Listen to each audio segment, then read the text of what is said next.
Bienvenidos a la primera edición de Barra Libre Fin de Semana, un programa pensado para poder tomarse un poquito más de tiempo, dedicarle algo más de espacio y de análisis a esas noticias que nos traen todos los días nuestros compañeros y también para poder aportar algo de reflexión y de contexto a todo lo que ha acontecido a lo largo de la semana. Y este primer programa además llega con dos noticias muy importantes. La primera tiene que ver con un posible adelanto electoral que está sopesando el Partido Popular en dos autonomías de España para poder así tratar de profundizar aún más en ese desgaste que está sufriendo Pedro Sánchez desde hace ya varios meses. Por otra parte, veremos cómo otro quebradero de cabeza para el gobierno es en este caso la sede de la Organización Mundial del Turismo, que ahora mismo está en Madrid, pero que podría volar de la capital española y marcharse a otro país. Eso, tiempo de tertulia sobre lo que ha pasado esta semana, además de un análisis del mercado inmobiliario y, por supuesto, de cierre un recuerdo, no lo podíamos dejar pasar,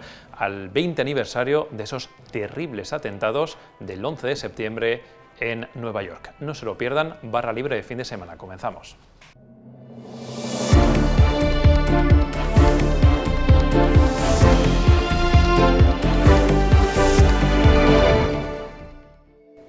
Y arrancamos ya esta primera edición especial de Barra Libre Fin de Semana, en el que queremos hablar de forma un poquito más pausada de los temas más importantes y también darle un poquito más de tiempo a que nuestros compañeros nos cuenten sus principales noticias y sus exclusivas. Y en ese marco queremos ya saludar aquí a nuestro compañero que cubre la información del Partido Popular, Antonio Rodríguez. ¿Qué tal? ¿Cómo estás? Hola, ¿qué tal?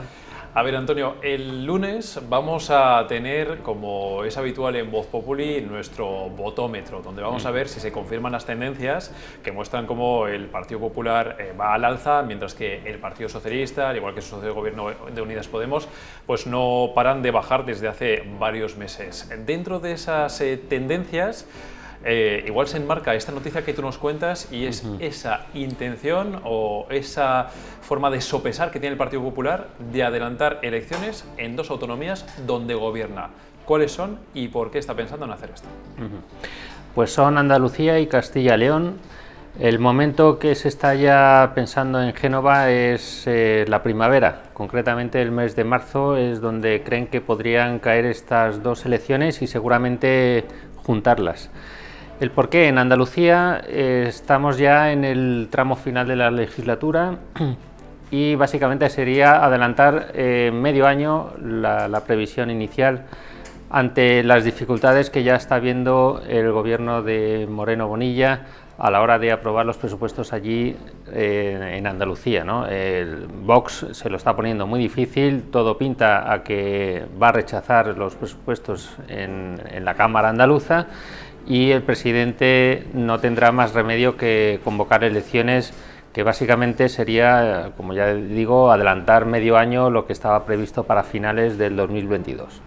En Castilla y León el escenario es distinto, pero las intenciones del presidente allí, de Mañueco, son las mismas en el sentido de que le interesa en ese momento que haya comicios ante un escenario hipotético de una nueva moción de censura del Partido Socialista contra él. ¿Por qué?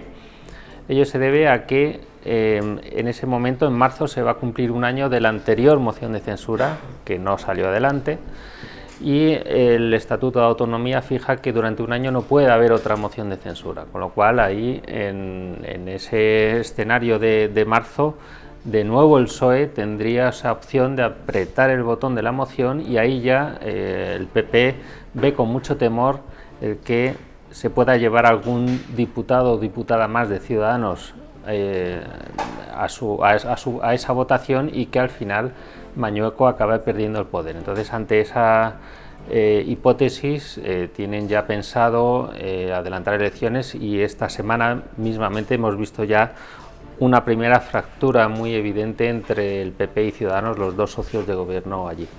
Antonio, hemos explicado un poco por qué sopesa el Partido Popular este adelanto electoral en clave, en este caso, autonómico, pero también en clave nacional, porque vemos ese desgaste que está teniendo el gobierno de Pedro Sánchez con sus socios de coalición. Vemos como el Partido Popular está muy bien en las encuestas. ¿También se puede hacer esa lectura en clave nacional de esta decisión en la que está pensando el partido? Sin duda, y desde Génova se están impulsando ambos escenarios electorales. Hay que tener en cuenta que desde las elecciones del 4 de mayo en Madrid, que ganó Isabel Díaz Ayuso, hasta las futuras elecciones generales que tenga que convocar Pedro Sánchez, únicamente estarían las andaluzas en el año 2022, pero estamos hablando de casi 2 años de distancia entre unos comicios y otros, un tiempo eterno en política, y sobre todo que el Partido Popular no quiere que pase tanto tiempo sin que Sánchez tenga una derrota electoral, que es un ejemplo muy visible de que está perdiendo poder, ¿no? y el cariño de los ciudadanos. De ahí que fijen en esta primavera del año que viene un buen momento para asestar un golpe a Pedro Sánchez y que el gobierno de coalición de PSOE y Podemos vaya perdiendo impulso, fe, en un momento también donde la recuperación económica, todo indica que irá hacia arriba. Estarán llegando ya los primeros fondos europeos y en Génova creen que es un momento muy bueno para quitarle valor y votos a Pedro Sánchez en ese año 2022. O sea, digamos que podemos hacer una lectura que sería un acercamiento a Moncloa por parte de Pablo Casado, pasando por las autonomías para ejercer esa presión sobre Pedro Sánchez, en este caso 2 autonomías con un importante peso del Partido Popular y donde pueden entrever que pueden revalidar de alguna forma esa victoria. Claro, esto es como el dominó en el que van cayendo piezas hasta el paso final de ganar Moncloa, las elecciones generales, ¿no? Teniendo ese golpe tan duro que fue el de Madrid, el del 4M, para el PSOE, pues asestar otros golpes en el año 22 a nivel autonómico en 2 sitios muy importantes, como has dicho tú, Andalucía y Castilla y León, pues es una forma para el PP de ir desgastando y debilitando a Pedro Sánchez. Eso es evidente. Bueno, y te hago una última pregunta, ya no del Partido Popular, sino en este caso de Ciudadanos, que también es un partido que tú sigues muy de cerca. Te quiero preguntar por Paco Igea en Castilla y León, también por Juan Marín en Andalucía. Son, además del Partido Socialista, que es ese efecto que busca el Partido Popular, serían 2 de los grandes damnificados también en caso de que se tomara esta decisión. Todo apunta a que Ciudadanos saldrá muy debilitado de ambos comicios. Es verdad que son 2 líderes territoriales que han tenido una presencia importante estos últimos años, pero la marca Ciudadanos está perdiendo valor de manera agigantada y no hay encuestas que prácticamente permitan ver un horizonte bueno para el partido de Inés Arrimadas. También hay que tener en cuenta que al Partido Popular le interesa mucho estas elecciones porque seguramente saldría fortalecido en ambos territorios, se quedaría más cerca de la mayoría absoluta y la dependencia que pudiera tener de Vox en sustitución de Ciudadanos como socio de gobierno sería mucho menor que la que tienen los naranjas en este momento en Andalucía o en otros territorios como Castilla y León, con lo cual en Génova también ven esta oportunidad de imitar el efecto Ayuso, en el que una victoria aplastante le dejó muy cerquita de la mayoría absoluta y ahora únicamente ha tenido que rogar los votos de Vox para la investidura y para ir sacando las cosas que vayan llegando a la Asamblea de Madrid, pero sin tener que meter a Vox, por ejemplo, en su gobierno. Bueno, Antonio Rodríguez, gracias por tu información y también por tu análisis, que hemos visto que, en fin, que habrá todavía muchas cosas de las que hablar en los próximos meses, y así que así lo iremos haciendo contigo. Muchas gracias. Muy bien, gracias, Alberto. Bueno, y en esta primera edición de Barra Libre Fin de Semana nos complace y mucho tener con nosotros a uno de nuestros redactores estrella, el que es responsable de Partido Socialista y de Gobierno, Jorge Sainz. ¿Qué tal? ¿Cómo estás? ¿Qué tal, Alberto? Muchas gracias. Bueno, muchas gracias a ti por estar con nosotros. Queremos tratar contigo un asunto en el que llevas trabajando muchos días y tiene que ver con la Organización Mundial del Turismo. Sabemos que la sede está en España, está en Madrid, pero, ojo, porque España, el gobierno, teme poder perderla. ¿Cuál es la información que manejamos? Bueno, pues llevamos varios días, como bien has contado, informando de esta situación, de este frente que tiene abierto el gobierno y que podría constituir el mayor fiasco diplomático de España pues, en los últimos 20-30 años, ¿no? En Voz Populi hemos contado estos 2 días 2 informaciones relevantes. La primera tiene que ver con que el Gobierno, finalmente el Ministerio de Asuntos Exteriores, ha enviado instrucciones precisas a toda nuestra red de embajadas en el mundo para que pongan toda la carne en el asador para salvar esta sede de la Organización Mundial de Turismo en Madrid. Recordemos que es la única agencia internacional de la ONU que tiene España, es la única que tiene, y la disputa está con Arabia Saudí, que quiere arrebatarla. Por lo tanto, instrucciones a toda nuestra red de embajadas en el mundo y, ante el temor a perder esta sede, petición a la Unión Europea para que actúe como bloque y pueda ayudar a España a mantener esta sede en Madrid. La Organización Mundial del Turismo está compuesta por 159 estados. Y, por lo tanto, aquí entran en juego muchos factores y no solo hay países europeos, evidentemente, hay africanos, asiáticos, americanos, etcétera, ¿no? Y además, Jorge, bueno, esto apunte mío, no vamos muy sobrados de agencia porque si no recuerdo mal, creo que fue en 2017, cuando España no consiguió traerse, en este caso, una agencia europea, que era la Agencia del Medicamento, que creo que fue a parar a Ámsterdam o a Milán, ahora ya me falla el dato, creo que a Milán. Sí, efectivamente, bueno, Ámsterdam. Esto es un buen apunte porque realmente en los últimos años, concretamente desde que Pedro Sánchez llegó a la Moncloa, hemos intentado obtener varias agencias, en este caso europea, como la del medicamento, también la de ciberseguridad, que perdió León, y luego nuestro mayor golpe diplomático en estos tiempos ha sido la derrota del Eurogrupo, que como todos recordamos se presentó Nadia Calviño y acabó perdiendo cuando era la favorita, vamos. A mí, de toda tu información, una de las cosas que más me llama la atención es que España dio apoyo en la última elección de secretario general de la Organización Mundial del Turismo voy a intentar decirlo bien sin mirar apunte, a Sulab, pues no me sale, Pololikashvili, a Sulab Pololikashvili, que es el georgiano que está al frente de la Organización Mundial del Turismo. España le dio su apoyo, pero ahora resulta que este señor, al que eligió España, entre otros, quiere llevarse esta sede fuera de España. Pues sí, efectivamente, este es uno de los errores y es un error propio, con lo cual duele más. Efectivamente, como bien has contado, España apoyó activamente la candidatura a la reelección del georgiano y con el tiempo se ha visto que, en fin, estaba más del lado de Arabia Saudí, que estaba a favor de mover la sede de España a Riad.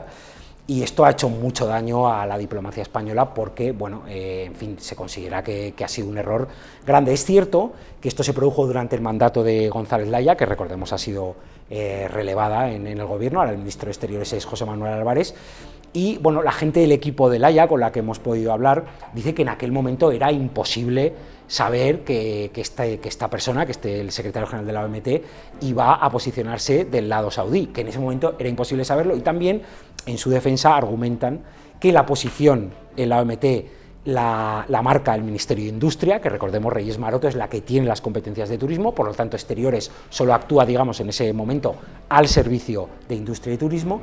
Y por otro lado dicen que este candidato obtuvo el 76% de los apoyos de la Asamblea de la OMT, con lo cual lo que quieren decir, su disculpa, digamos, es que no solo el apoyo España ni el bloque europeo, sino que tuvo el apoyo de otros muchos países. Hay que recordar que él se enfrentaba a un candidato árabe, con lo cual por eso se justifican diciendo que lo lógico sería, o parecería más lógico, que fuera el candidato árabe el que estuviera a favor de mover la sede a Arabia Saudí y no el georgiano. Jorge, mencionabas a la ministra Maroto, que precisamente tienes ahí en la imagen en pantalla justo detrás de ti. También tú nos puedes contar, Jorge Sainz, que la ministra Maroto ha vuelto especialmente preocupada de un viaje reciente que ha tenido. ¿De qué estamos hablando exactamente? Cuéntanos. Sí, efectivamente, todos estos movimientos, estas instrucciones del Ministerio de Asuntos Exteriores, esta petición de ayuda a la Unión Europea, esta Asamblea General de la ONU que tenemos a la vuelta de la esquina, donde hay que presionar, se produce por un viaje, contamos en Voz Populi, que la ministra Reyes Maroto realizó a Cabo Verde esta misma semana. Era una reunión panafricana de varios países y digamos que su objetivo en esa reunión fue testar cuál era el ambiente de estos países sobre el cambio de sede de la OMT. El resultado de ese testeo no ha podido ser peor. Ella ha vuelto preocupadísima, nos cuentan estas fuentes, porque ve que los países africanos se están decantando claramente por Arabia Saudí. ¿Y por qué? Bueno, pues lo que revelamos es que Arabia Saudí, que como todos sabemos es un país que está nada en petrodólares, pues está proponiendo a estos países, les está ofreciendo pagarles todas las cuotas que no hayan, no hayan costeado de la OMT, costearlas ellos. Y claro, eso es un ofrecimiento muy suculento para estos países que realmente pues muchas veces no tienen dinero para llegar ahí, ¿no? Y además Arabia Saudí, también revelamos, está organizando un evento en Costa de Marfil el 27 de septiembre para promocionar el turismo en África, etcétera. Con lo cual es una batalla dura, no es un rival fácil. Y hay preocupación en el gobierno, insisto, como te decía al principio, Alberto, esto sería un fiasco diplomático de primer orden, el peor en muchísimos años. Y Jorge, ya para acabar, ya que has seguido tan de cerca este tema, te hago dos preguntas un poco más de sensaciones tuyas. La primera, quiero saber si crees que ha habido algo de dejadez o si realmente era una situación que no se podía vislumbrar. Y por otra parte, también te pregunto si está todo el pescado vendido o si crees que todavía se puede revertir esta situación y tus sensaciones de que todavía se puede quedar esta sede en Madrid. Dejadez, claramente sí. Yo creo que se ha actuado tarde. Probablemente pues ha influido el relevo en el Ministerio de Exteriores, porque todo esto digamos que Arabia Saudí empezó se lanzó directamente a por este tema en mayo. El relevo fue en julio. Teníamos otros problemas también, tuvimos la crisis con Marruecos. En fin, ha habido dejadez, quizá porque había otros problemas. En cuanto a si está todo el pescado vendido, creo que no. Creo que España tiene posibilidades de salvar este match ball. Contamos que probablemente el tema puede llevarse, el rumor indica que hay una asamblea en Marrakech en noviembre, probablemente se pueda llevar ahí. El apoyo que necesita el cambio de sede es muy alto, es más de 120 países por lo menos. Entonces, bueno, España tiene ahora su servicio diplomático activado y habrá que hacer muchas cosas y habrá que gastar dinero, y contamos que, bueno, también habrá que trabajar con la donación de vacunas. O sea, no va a ser fácil porque el rival es complicado. Pero no creo que esté el pescado vendido y se puede pelear. Bueno, ese match ball, como dice nuestro compañero Jorge Sainz, que tienen que pelear por él tanto el ministro Álvarez como también la ministra Maroto, esa sede de la Organización Mundial del Turismo por la que el gobierno debe luchar y pone en marcha toda esa red diplomática para tratar pues, de amarrarla y de que se quede aquí, y que no se vaya a Arabia Saudí. Jorge Sainz, muchísimas gracias por toda esta información, por todo este trabajo. Seguiremos hablando de este asunto. Gracias, Alberto.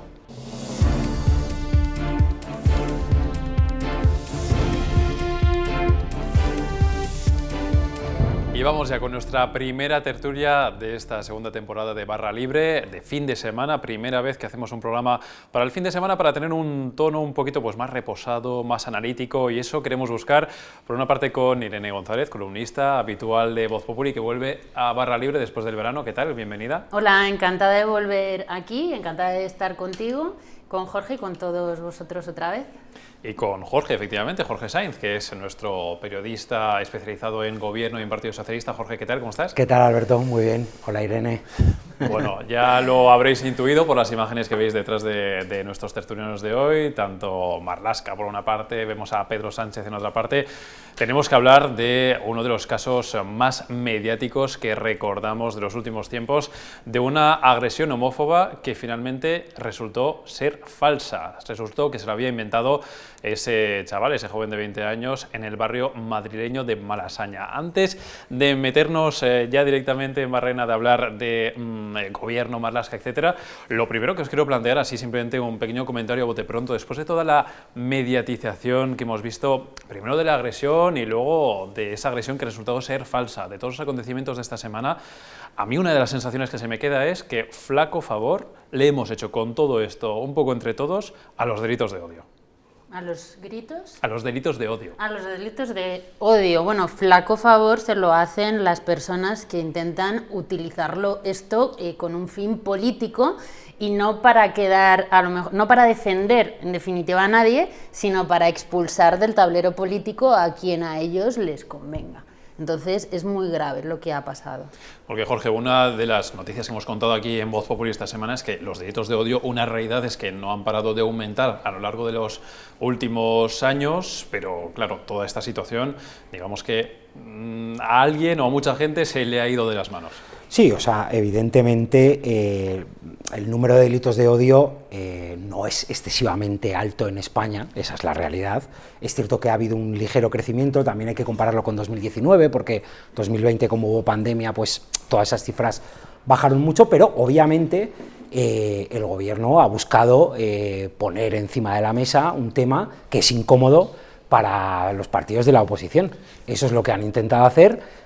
Y bueno, el problema ha sido que esa agresión pues resultó ser fake o mentira o falsa, o llamémoslo como queramos, y esto es lo que ha provocado el terremoto político, obviamente. A ver, Irene, ¿el gobierno ha intentado poner este tema encima de la mesa en los días previos, como dice Jorge? ¿Tú también lo tienes así de claro? Sin duda que el gobierno ha utilizado este tema no solo para ponerlo encima de la mesa, como decía Jorge, para que es un tema incómodo para la oposición, sino que yo creo que hemos asistido a una maniobra perfectamente coordinada, perfectamente de una máquina muy bien engrasada, que están el gobierno, el Partido Socialista, Unidas Podemos y los medios de comunicación, que son los que han tenido un papel, vamos, imprescindible para ver el bochorno al que hemos asistido esta semana. Entonces, esa máquina perfectamente engrasada y coordinada entre el gobierno y los medios de comunicación que han utilizado los delitos de odio para sus intereses políticos,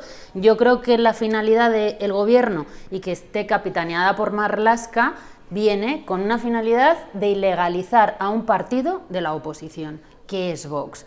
Cuando no se dice que los culpables son directamente las personas, los encapuchados, sino que son unos discursos que no los clarifican y que es un partido de la oposición sin el cual el Partido Popular no podría llegar al gobierno, ya hemos visto también en medios de comunicación que hablaban de no hay policías de la lucha antiterrorista que están investigando este caso.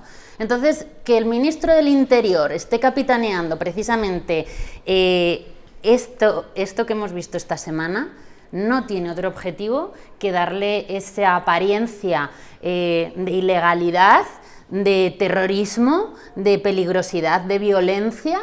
¿Para qué? Para poder ilegalizarlo y así al ilegalizarlo, oye, pues mantienes a la oposición fuera del gobierno y bueno, y la sociedad, la convivencia sin duda, pues se rompería en este país. Bueno, ahora os pregunto por Marlaska, pero brevemente, ya que estamos mencionando a Vox, no sé si tienes esa sensación tan fuerte como Irene de que realmente se quiere ilegalizar a Vox por parte del gobierno. No, bueno, yo creo que no es así.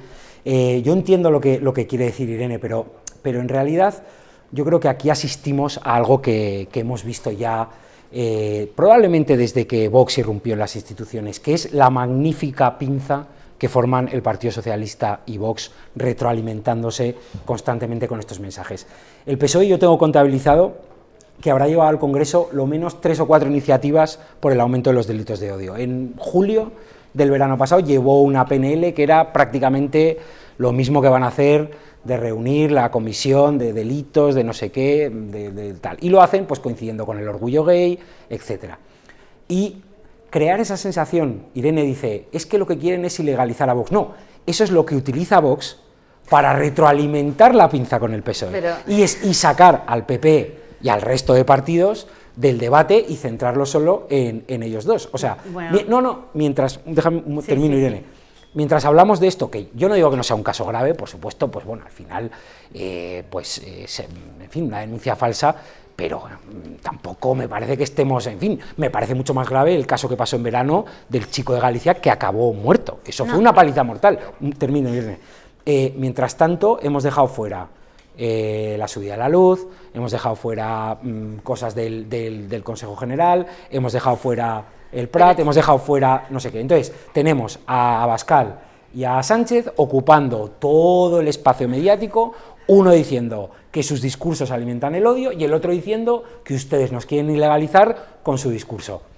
Esto es lo que mejor les ha ido a estos dos partidos desde hace tiempo. Pero una cosa antes de que Irene conteste a Jorge, de paso me meto yo también y así contestas un poco a los dos, porque a ver, en este caso hemos dicho que se ha mediatizado mucho, que se ha metido mucho los medios de por medio, pero bueno, Vox también acogió la percha enseguida y aprovechó también para hablar de inmigración y de tal, y de que si se escondía la identidad de los agresores que finalmente no existían, con lo cual, quiero decir, todo el mundo utiliza de alguna manera las situaciones a su favor. Nadie lo niega, y yo aquí no estoy defendiendo los discursos que quiera hacer un partido político, que lo hagan ellos. Yo creo que, por ejemplo, Vox sí que se ha equivocado y que ha hecho, por ejemplo, el mismo juego cuando se puso la denuncia diciendo que digan cuál es el origen. Pues claro que han hecho por el mismo favor, juego, déjame terminar a mí ahora, ¿sabes? Juego, Déjame a mí terminar. No es un juego cuando hay agresiones en las casas de gente. Entonces no es un juego, es un tema grave. Entonces vamos a distinguir la paja, ¿sabes? Y vamos a empezar a ver aquí qué es lo que está haciendo y quién tiene la sartén por el mango, que es el gobierno. Déjame, por favor, contestar.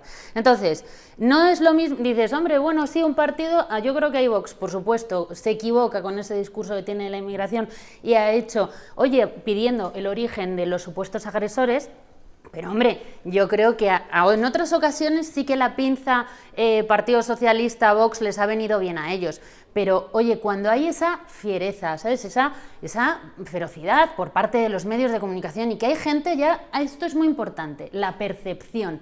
Cuando desde las instituciones a ti te hacen creer que la percepción es la realidad, es decir, que Madrid, justamente los delitos de odio solo son en Madrid que vota Ayuso, no son en otros lugares, que ya Madrid es un lugar peligroso. Cuando esa percepción se machaca desde el 85% de los medios de comunicación, hay gente que empieza a considerarlo realidad.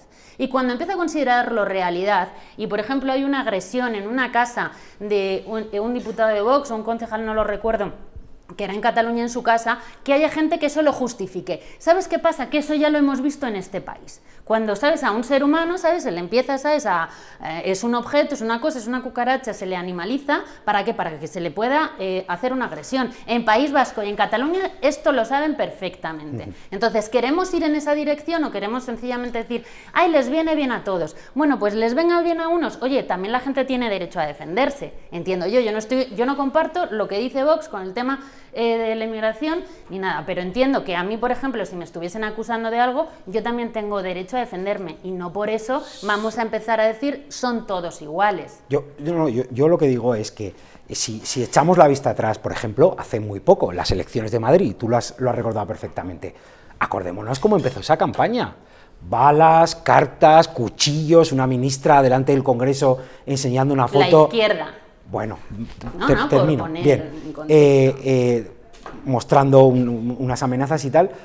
Y entonces, efectivamente, el matiz que introduzco a lo que dices tú, que en parte estoy de acuerdo, es que esa percepción que se quiere trasladar, está claro que no la logra trasladar, porque luego hubo una votación en la que participó el 80 y pico, un récord absoluto de la sociedad, del electorado madrileño, y los resultados fueron inequívocos, arrasó el Partido Popular. Bien, entonces, yo no quiero, no quiero frivolizar, ni que parezca que no me preocupa que agredan a gente por ahí, por supuesto que me preocupa. Lo que quiero decir es que lo mismo que aparecieron 3, 4, un candidato, una ministra, diciendo que esto era una amenaza continua y tal, pues al día siguiente lo enterraron. Y no digo que esté bien, digo que la política que tenemos ahora mismo, claro, por muchas razones que ahora mismo no vamos a analizar, ahora mismo, y que pasa en otras partes de Europa, es así. Exacto. Y lo lamento mucho, lo lamento mucho, Es... pero que el PSOE y Vox, porque es que lo de la ilegalización, Irene, solo lo ha dicho Vox, Nadie ha usado ese mensaje más que él. Bueno, ellos han dicho, es que nos quieren ilegalizar. Bueno, pues será porque lo dice usted, porque nadie ha dicho eso. Bueno, Oye, pues no yo, por pensaba... ejemplo, es un análisis que yo hago. Y yo lo veo, ¿sabes? Es una opinión porque esto ya se ha dejado deslizar desde el que era el vicepresidente del gobierno hace no mucho, diciendo que, oye, que había cosas que había que ilegalizar, y así se ponían mensajes genéricos. ¿El qué es exactamente lo que hay que legalizar? Primero un partido, oye, Bildu no, pero a Vox sí era la respuesta que había. Entonces lo que hay que hacer ahora es hacer a Bildu ecologista o ecologeta, ¿sabes? Y ahora ponemos, ¿sabes?, a otro partido que esto es porque sería sin Vox. El Partido Popular no llegaría a la presidencia. Entonces no es una cosa solamente de Vox. Esto es, y si estuviese Ciudadanos antes, cuando estaba Ciudadanos, pues se decía. Entonces esto es, vamos a entendernos, no es estigmatizar. Se empieza por un partido político y se acaba estigmatizando todo el que no vote al gobierno. Bueno, y yo creo de verdad que sí que hay. no pensaba que tardaríamos más de 10 minutos en hablar del ministro del Interior, Fernando Grande de Marlaska. Vamos a volver a situarnos porque es uno de los grandes protagonistas de esta semana. Se ha llegado incluso a pedir su dimisión por parte del Partido Popular, por parte de Vox. Yo os pregunto a los dos si creéis que realmente su figura ha quedado tan tocada esta semana como para pedir su dimisión. Irene. Para pedir su dimisión ha habido muchos motivos, pero ni siquiera cuando pasó el escándalo de Pérez de los Cobos se le ha echado ni nada, y él por supuesto no piensa dimitir, y está muy contento de compartir gobierno con personas como Dolores Delgado, que se refería a él de unos términos que él en su momento no los denominó como delitos de odio, ¿no? Entonces, bueno, sí que se puede pedir la dimisión de Marlaska, que por supuesto no se va a aceptar,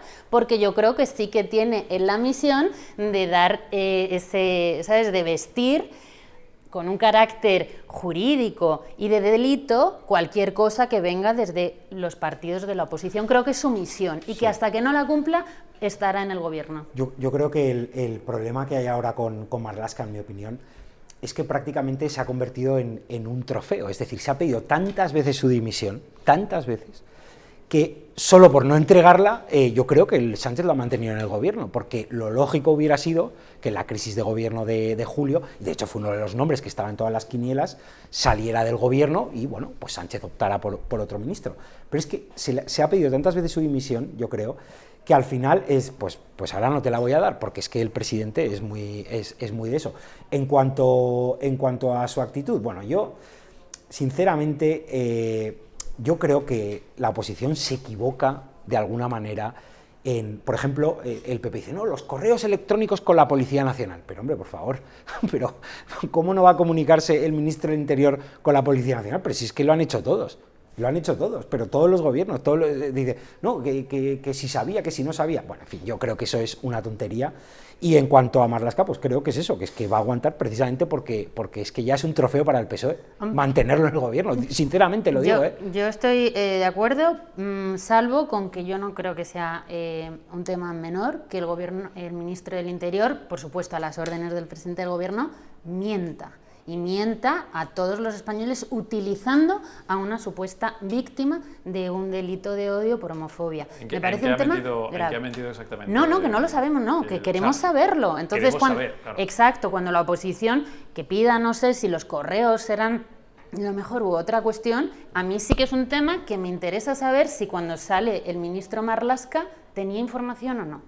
A ver, la denuncia era real. No, por supuesto. La denuncia por supuesto. Sí. Otra cosa es la investigación policial. Exacto. Y efectivamente. Sí que es importante saber hasta qué punto qué se sabía en ese momento en la investigación. Creo que sí que queremos saber qué era lo que pasaba.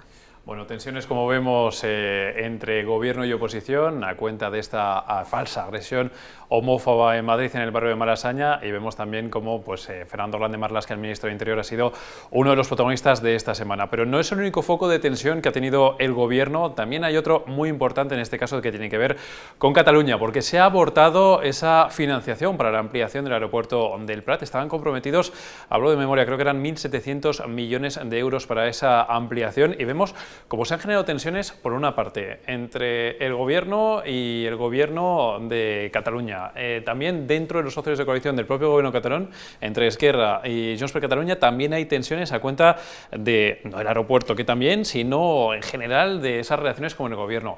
¿Cómo creéis que puede afectar esta situación del Prat, esta noticia, muy importante, por cierto, así me lo parece, cómo puede afectar a las relaciones entre el Gobierno central y el catalán?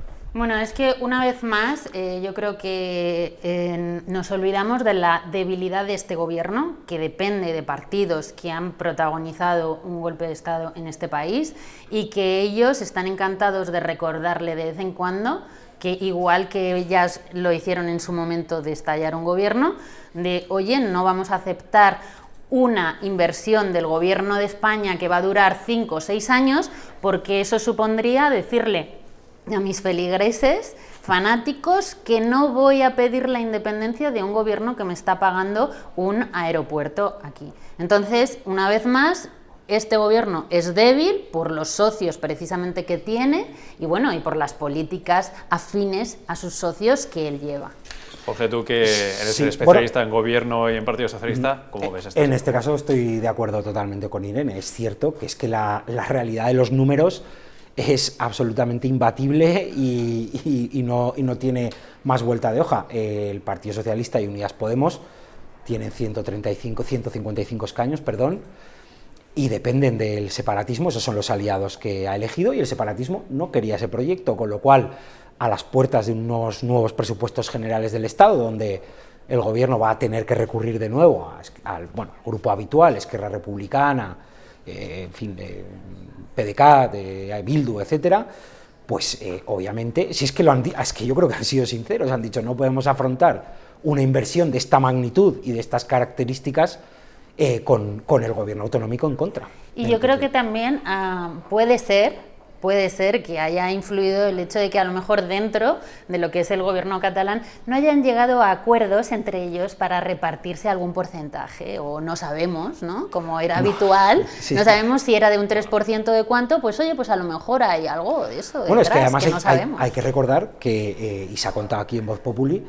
que este anuncio lo hizo el gobierno a espaldas de Pere Aragonés, minutos después de que Sánchez, que esto es muy marca de la casa, minutos después de que Sánchez se entrevistara 2 horas y media con Pere Aragonés, y salió el gobierno diciendo que que financiaban la ampliación del Prat, ¿no? Bueno, entonces esto tiene su propia guerra de guerrillas interna dentro del separatismo por la hegemonía de ese movimiento, ¿no? Entonces, para entendernos, ¿este movimiento del gobierno es más bien para salvar la relación, digamos, dentro del Congreso con Esquerra Republicana por parte del Partido Socialista, o para salvar, digamos, esa hoja de ruta del gobierno central con Cataluña? Sin duda alguna para salvar la legislatura, es decir, todos los pasos que ha dado Sánchez desde el batacazo del 4 de mayo, donde la legislatura estuvo a punto de irse por el sumidero, han sido para sostener esa legislatura y para afianzar unos acuerdos parlamentarios que son con el separatismo y con el nacionalismo, PNV, etcétera. Entonces, solo y exclusivamente para aguantar en la Moncloa. O sea, es una acción más bien para, digamos, mantener viva la coalición de gobierno y mantener viva la legislatura, y no tanto mantener viva esa medio convivencia que hay ahora más tranquila con Cataluña. No, es que, vamos a ver, a Pedro Sánchez solo le importa a Pedro Sánchez mantenerse en la Moncloa el mayor tiempo posible, y no hay nada que él no esté dispuesto a hacer para que eso no se lleve a término. Y Cataluña no le importa a él en absoluto, porque Cataluña no es una realidad homogénea, porque, por ejemplo, a los constitucionalistas en Cataluña les tiene completamente abandonados, se sigue sin poder estudiar en español en las escuelas públicas allí, no, o sea, no, a Cataluña no, lo único que quiere son los nacionalistas que estén en el poder, que le voten unos presupuestos en el Congreso y que él se mantenga. El resto le da exactamente igual. Bueno, y la última pregunta que os planteo ya para acabar este primer debate de Barra Libre fin de semana de esta segunda temporada aquí en Voz Populi Televisión es, siguiendo con estas relaciones del Partido Socialista con sus socios de gobierno, os pregunto también por Unidas Podemos. ¿Por qué? Porque también hemos visto ciertas fricciones a cuenta, por ejemplo, del salario mínimo interprofesional y otras cuestiones ligadas a la economía. ¿Unidas Podemos y el PSOE van a seguir de la mano hasta el final de la legislatura, Irene? Bueno, pues eso veremos según los intereses. Yo creo que sí, es que ya no hay mucho margen de error. Además, ahora con Yolanda Díaz, perdón, la ministra de Trabajo, están haciendo un papel como de buenos, ¿no? Todo el tema de la subida de la luz, ellos ya en los medios de comunicación dicen, no, pero es porque nosotros estamos en minoría en el gobierno. Entonces esa propaganda, esa mentira, la van a seguir utilizando. Además es un partido en descomposición, Unidas Podemos, y esto al final se trata de mantener unos sueldos de una cúpula que no van a renunciar en absoluto, porque vamos, ya veremos qué pasa en las siguientes elecciones, pero yo creo que no.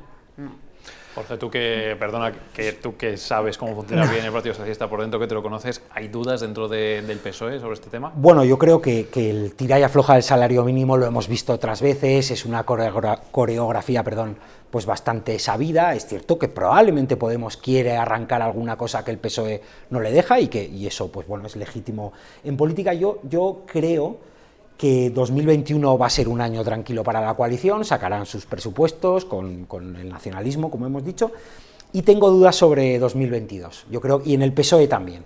En el PSOE hay dudas, no tanto, por ejemplo, para el Gobierno de la Nación, que yo creo que, bueno, de momento está bastante a salvo, pero hay que recordar que PSOE y Podemos tienen multitud de acuerdos, por ejemplo, en ayuntamientos de grandes ciudades, o de ciudades medianas o grandes, que por ejemplo ahí sí que en el PSOE tienen la sensación de que podrían empezar a romperse, porque Podemos necesita resucitar de alguna manera. O sea, Podemos es un partido efectivamente en descomposición y con una representación ahora mismo que es irreal. Es decir, es irreal, lo hemos visto en la Comunidad de Madrid, probablemente lo veremos en Andalucía, que será la siguiente cita electoral que vamos a tener, primavera del año que viene, veremos. Entonces yo creo que a partir de ahí sí que podemos ver tensiones de verdad. Yo creo que estos son los últimos presupuestos que va a sacar Sánchez, los siguientes los prorrogará, y a partir de ahí, y con Pablo Iglesias de tertuliano impartiendo doctrina, en Gara, por supuesto, impartiendo doctrina en todos los medios, veremos a ver qué pasa con eso. Esto es, bueno, ahí lo dejo, ¿no? Sí. Bueno, la verdad que es un placer teneros en el plató y poder escucharos un poquito más de tiempo de lo habitual, de forma un poquito más reposada en esta primera edición del debate de Barra Libre fin de semana. Irene, muchísimas gracias. Jorge, muchas gracias por estar con nosotros, Alberto. Y os espero aquí de vuelta.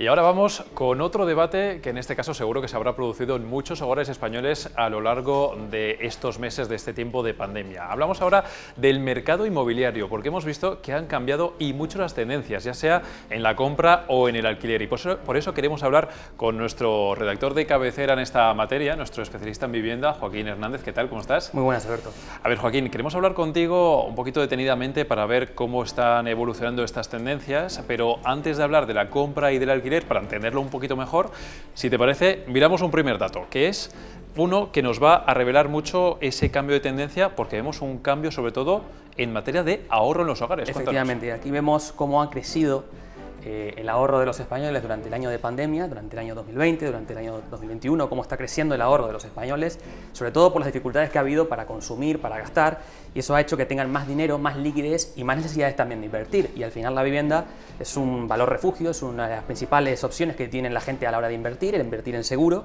y eso explica por qué en un año como el que tenemos, pues la compraventa de viviendas está en máximos y los precios de la vivienda están en muchos sitios en máximos también. La verdad que el gráfico es clarísimo, vemos ese cambio de tendencia a partir de 2020 con ese ahorro que ha ido a más, sobre todo en 2021, y esto nos llega a la siguiente cuestión. Nos metemos ya en el siguiente dato, que es relativo a esa venta de viviendas. Lo vemos aquí, esa evolución de compraventa, pues que ha marcado también un poco, al igual que vemos la curva hacia arriba del ahorro, lo vemos aquí también en el 2021 de la compra de viviendas. Efectivamente, antes de la crisis, de hecho, cuando el ahorro bajaba menos, la compraventa de viviendas subía más. Y ahora, cuando el ahorro sube más, la compraventa sube también más. O sea, ese es el cambio que vemos, es una variable, no digo de correlación directa, pero muy importante a tener en cuenta a la hora de medir por qué hay compra y por qué sube y por qué baja, ¿no? Porque mucha gente pensará, y con buen criterio también, que en un momento de crisis como el actual, pues la compraventa de vivienda debería bajar, pero no. Sobre todo porque hay mucha liquidez en el mercado y muchas dificultades también para gastarla, y al final la vivienda siempre va a ser un valor seguro que va a dar rentabilidades, por lo que veremos también después con el alquiler, a los inversores. Claro, y eso nos puede explicar, por ejemplo, por qué la vivienda, el precio, hemos visto cómo en su evolución de precios pues ha aumentado mucho, sobre todo en algunas comunidades autónomas. Si te parece, vamos con el próximo dato, gráfico. lo vemos aquí, que es precisamente dónde estamos pagando más ahora mismo por la vivienda en España. Evidentemente son puntos de tradicional interés para un comprador de vivienda. Estamos hablando de Madrid, estamos hablando de San Sebastián, estamos hablando de la costa, Baleares, la Costa del Sol, Málaga, incluso en Canarias. Estamos hablando de puntos donde se espera, o mejor dicho, donde la vivienda ya está en máximos. En ciertos puntos de estas zonas la vivienda está en máximos históricos, incluso por encima de la época previa al pinchazo de la burbuja inmobiliaria, previa a 2008. En algún punto, de todas formas, en alguna zona como la Costa del Sol, todavía hay un margen muy importante al alza. Pero la realidad es que en estos puntos la vivienda hoy vale más que nunca. En Madrid vale más que nunca, en Baleares vale más que nunca, en San Sebastián vale más que nunca y en Málaga en concreto vale más que nunca. O sea, lo que nos choca de esto es que, bueno, sí, es verdad que hay más ahorro, pero a ver, es que estamos en plena crisis también por culpa de la pandemia y vemos como aún así, efectivamente, los datos lo que muestran es que las viviendas se han disparado el precio en muchas comunidades. Efectivamente, y bueno, también es cierto que hay que tener en cuenta que en la Costa del Sol, que incluso en Madrid también, en Baleares ni hablar, en San Sebastián también, hay un peso también del potencial comprador extranjero, que tiene otro nivel de ingresos, otras necesidades, que puede ver en la pandemia, en esta situación que se ha generado, la necesidad o la opción de teletrabajar desde un país como España, con el clima de España, las condiciones que tiene España, los recursos que tiene España, que, bueno, al final puede ser incluso hasta una ganga. Bueno, vamos con el siguiente dato, si te parece, Joaquín, lo vemos aquí ya en pantalla. Hablamos de en qué provincias, en este caso, hacen falta más casas. ¿Por qué hablamos de esto? Cuéntanos. Sobre todo porque estamos pensando en la gente que no puede, evidentemente, permitirse comprar una vivienda y que tiene que recurrir al alquiler. Y en estos casos estamos hablando por lo general también de gente que vive en España, que cobra en España el salario de empresas españolas y evidentemente su salario por lo general está por debajo del salario de gente que viene de fuera a venir a vivir aquí o a invertir aquí. Y entonces eso a veces distorsiona un poco los precios de los alquileres en algunos puntos, sobre todo en Málaga, en la propia Madrid o Barcelona, toda este área. Estamos hablando de puntos donde harían falta más unidades de viviendas asequibles para igualar un poco o estrechar ese desfase entre la capacidad de gasto del inquilino medio que vive en esas zonas y lo que valen realmente las viviendas y lo que valen los alquileres. Vemos mucho Madrid y Barcelona, pero también mucha costa, bueno, ¿no? Andalucía, la costa, evidentemente aquí en la Costa del Sol, el Banco de España lo decía en un informe, hay un peso muy importante que ha tenido el comprador extranjero, que al final ha acabado por influir directa o indirectamente en los precios y elevarlos. Bueno, siguiente dato, Joaquín, vamos a verlo también ahora otra vez en pantalla. ¿En qué provincias ha subido más, en este caso, el alquiler durante la pandemia? Sí, porque es verdad que el alquiler en Barcelona, en Madrid y en Málaga ha bajado en el último año frente a lo que ha sucedido con la compraventa. En Barcelona y en Madrid, que son los principales núcleos urbanos, donde más había subido el alquiler desde 2013 hasta el año de la pandemia, pues este último año ha bajado un 10%, que es una cantidad bastante importante. Aún así están muy caros para el ciudadano medio. Pero en otros puntos de España, de la España vacía sobre todo, el alquiler ahora está en máximos históricos. Evidentemente son cifras todavía muy incipientes, muy pequeñas, pero ¿qué es lo que ha pasado? Que mucha gente que en otras ocasiones habitualmente hubiera ido al centro, a la ciudad, a Madrid, a Barcelona, a estudiar, lo que fuera, por las limitaciones en la movilidad se ha tenido que quedar en la ciudad, en su ciudad nativa, se ha tenido que quedar en su pueblo, o incluso alguno que ha optado directamente por apostar por vivir en el pueblo, por todas las circunstancias que se han ido generando a lo largo de este año de pandemia que nos ha hecho vivir experiencias que antes no habíamos vivido. Y se da la casualidad de que de las 12 provincias en las que más ha subido el alquiler o que están incluso en máximos históricos, pues todas son prácticamente parte de lo que se entiende como lo que se definía antes de la pandemia como la España vacía, esa parte de España que perdía población año a año. Que además coincide en muchos casos con varias provincias donde tradicionalmente el alquiler era especialmente barato. Estoy pensando, pues por ejemplo, en Cáceres, Badajoz, algunas provincias también de Castilla-La Mancha, Castilla-León. Efectivamente. Bueno, de hecho, en la que más ha subido es en Ávila, y se da también la casualidad de que donde más creció la compra de vivienda por extranjeros el último año, en términos relativos, fue en Ávila, que es además dentro de la España vacía de las provincias en las que más peso tienen los extranjeros. Lo cual, volvemos a lo mismo, al influjo que pueda tener el comprador de otros sitios con otras posibilidades económicas sobre el precio del conjunto. Pero está claro que al final, al menos este año, se ha dado ahí una mini revitalización de esa parte del territorio que antes, bueno, pues tendía a quedar en la nada. Pues Joaquín, muchas gracias por habernos enseñado todos estos cambios de tendencia en la vivienda, tanto en la compra como en el alquiler. Seguro que seguirán cambiando estas tendencias y lo seguiremos viendo contigo. Muchas gracias. Muchas gracias y hasta aquí esta primera edición especial de Barra Libre fin de semana, y en esta fecha tan señalada, antes de terminar el programa, queremos mostrarles, como no podría ser de otra manera, para conmemorar el 20º aniversario de esos terribles atentados de las Torres Gemelas de Nueva York, un reportaje, que van a ver, un vídeo que nos ha puesto de verdad los pelos de punta, aquellos que lo hemos podido ver ya previamente, de nuestra compañera Clara Rodríguez. Con esto les dejamos. Feliz fin de semana. Están viendo imágenes de una de las torres del World Trade Center en Nueva York. La avioneta acaba de estrellarse en Nueva York contra las conocidas Torres Gemelas. 20 años han pasado desde aquel 11 de septiembre que cambió el tablero político internacional. 149 minutos en los que los cimientos de Estados Unidos se tambalearon hasta el derrumbe de las Torres Gemelas. Esta es la cronología del 11S. A las 7:59 despegaba de Boston el vuelo 11 de American Airlines dirección a Los Ángeles. 20 minutos después, una azafata comunica que han secuestrado el avión. Paralelamente, a las 8:14 despega el vuelo 175 con mismo recorrido. A las 8:20 el vuelo 77 parte desde Washington a Los Ángeles y a las 8:42 el vuelo 93 con recorrido de Newark a San Francisco. Los 4 aviones fueron secuestrados. 4 minutos después se producía el primer choque. El vuelo 11, el primer avión que despegó, se estrella contra la torre norte del World Trade Center. A las 8:52 comunican el secuestro del vuelo 175 que colapsaría contra la torre sur del World Trade Center a las 9:03. El caos se apodera de la ciudad de Nueva York. Los medios de comunicación retransmiten en directo el segundo impacto.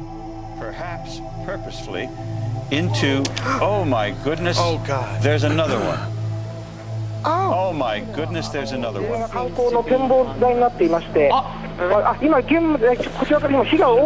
Y ahora de repente una explosión. Es que otro avión volando muy bajo, otro avión parece que se ha podido... Another one just hit. Something else just hit. A very large plane just flew directly over my building and there's been another collision. Can you see? George Bush se encontraba ese día de visita en una escuela en Florida. A las 9:05 le informan de los ataques. Al mismo tiempo, confirman el secuestro del vuelo 77 y media hora después el secuestro del último avión. 9:37 de la mañana. El vuelo 77 impacta contra el lado oeste del Pentágono.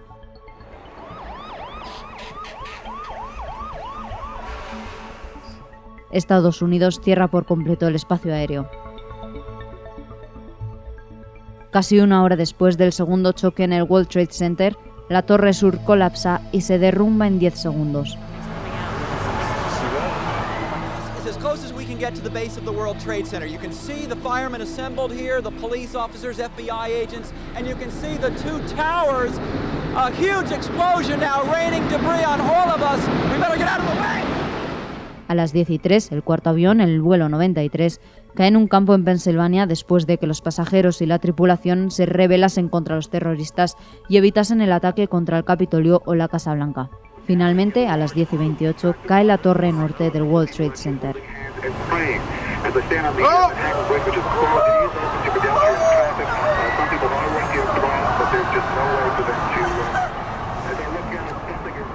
149 minutos. Pasaron 149 minutos desde que el primer avión despegó en Boston hasta que uno de los símbolos de Occidente, las Torres Gemelas, quedasen reducidas a escombros. 149 minutos en los que 2.977 personas perdieron la vida. 149 minutos en los que el mundo cambió.